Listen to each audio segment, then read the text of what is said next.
Trastornos específicos del aprendizaje.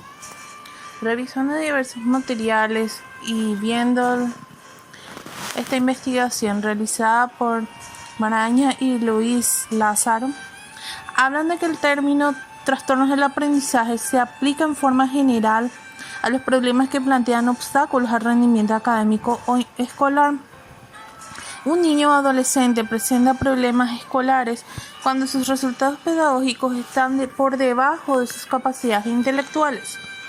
Cuando la inteligencia de los niños es promedio, pero el rendimiento en los test que miden la lectura, las matemáticas o la expresión escrita está por debajo del nivel esperado por inteligencia, edad y escolaridad, estamos ante trastornos específicos del aprendizaje.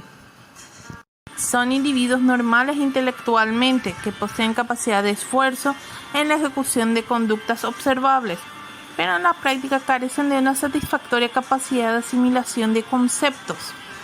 La etimología puede ser multimodal, pero los factores que suelen influir para conseguir llegar al diagnóstico y valorar el pronóstico son los genéricos, y las características y evolución de los psicosociales, familiares, escolares, culturales y adaptativos.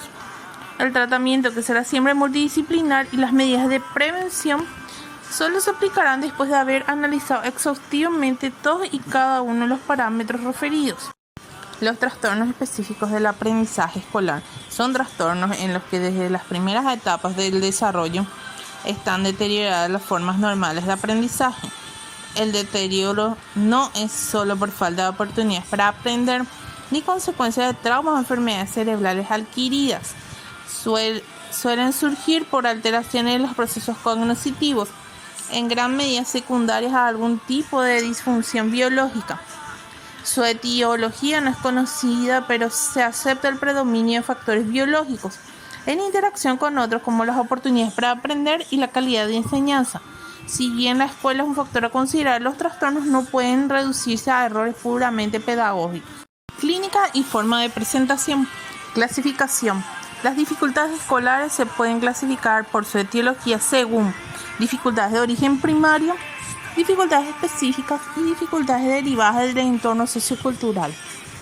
Son dificultades escolares de origen primario las ocasionadas por un déficit intelectual en el límite de la normalidad, problemas neurológicos, enfermedades crónicas o incapacidad física, déficit sensorial, auditivo y o visual, enfermedades carenciales, malnutrición, ferropenia, alteraciones tiroideas, entre otros, rinitis crónica, que suele ocasionar problemas para oír, aprender a hablar y pronunciar correctamente.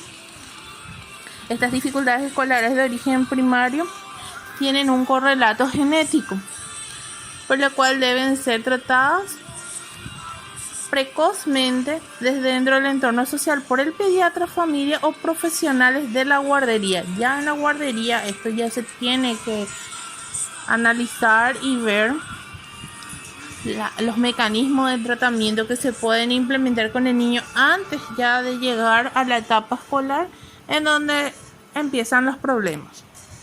Luego están las dificultades específicas, que son los trastornos específicos de aprendizaje.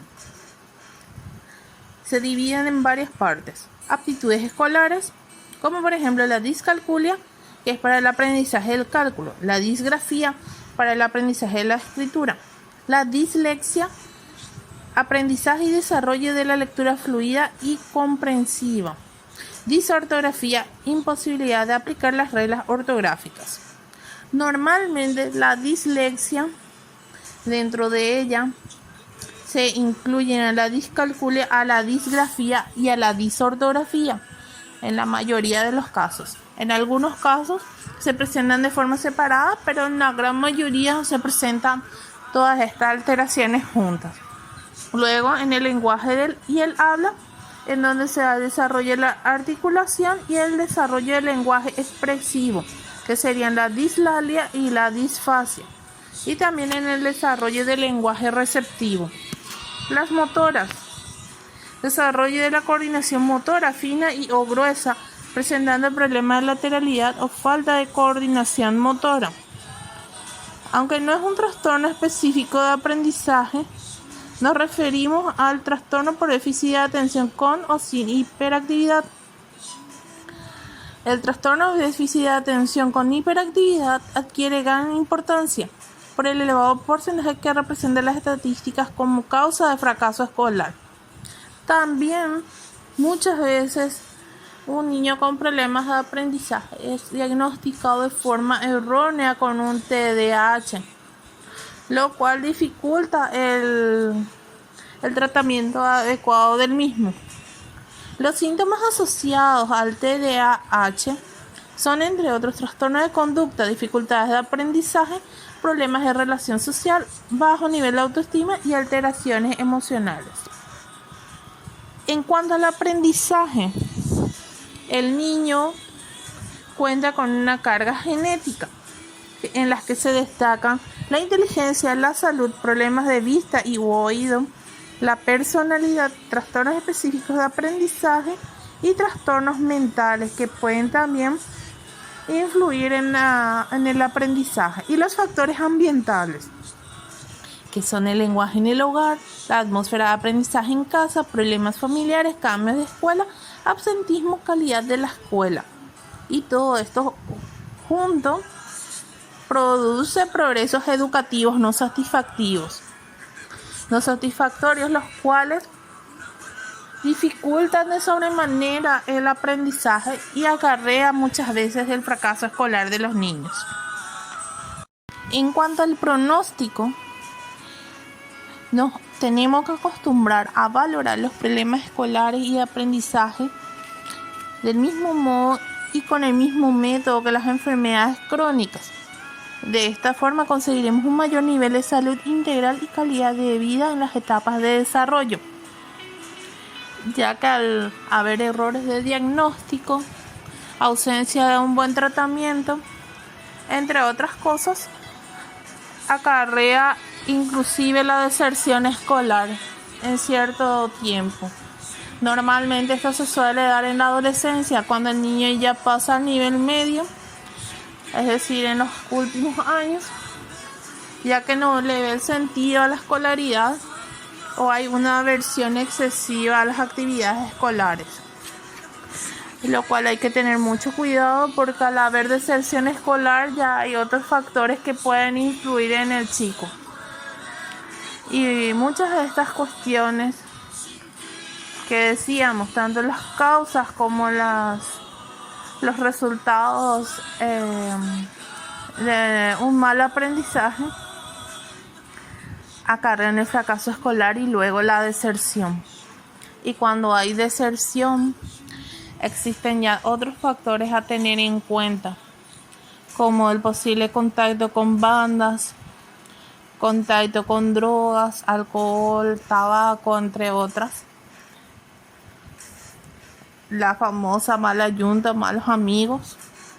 Y también ciertamente una conducta delictiva o desafiante, lo cual acarrea también en diversos trastornos, ya sea de la conducta o el despertar de ciertos trastornos mentales que posiblemente estén en los genes, como por ejemplo con la cuestión de las adicciones. Hay muchos trastornos que despiertan, por lo cual es importante la detección y la intervención a tiempo. Al momento de detectar que un niño en etapa escolar o preescolar está presentando dificultades, hay que realizar las intervenciones correspondientes. ¿Y qué hacer para que nuestro niño tenga un buen pronóstico? En primer lugar, es un trabajo interdisciplinario para ver todas las causas del problema. Por ejemplo, si es que nuestro niño no está pudiendo aprender a leer y a escribir por un problema visual, ya sea en la instancia donde se detecte, como por ejemplo con el pediatra, el docente, el psicólogo o inclusive los mismos padres, se deben tomar todas las medidas para que nuestro niño pueda tener un mejor aprendizaje. O problemas auditivos o problemas motrices. Al tener problemas motrices necesita una estimulación adicional. Cada caso es diferente, pero la intervención integral es en todos los casos. Hay que tener en cuenta que de acuerdo a la adecuada intervención se puede dar un buen pronóstico de ese trastorno del niño. Desde ya, esto es todo por hoy. Nos veremos en otra edición. Buenas noches.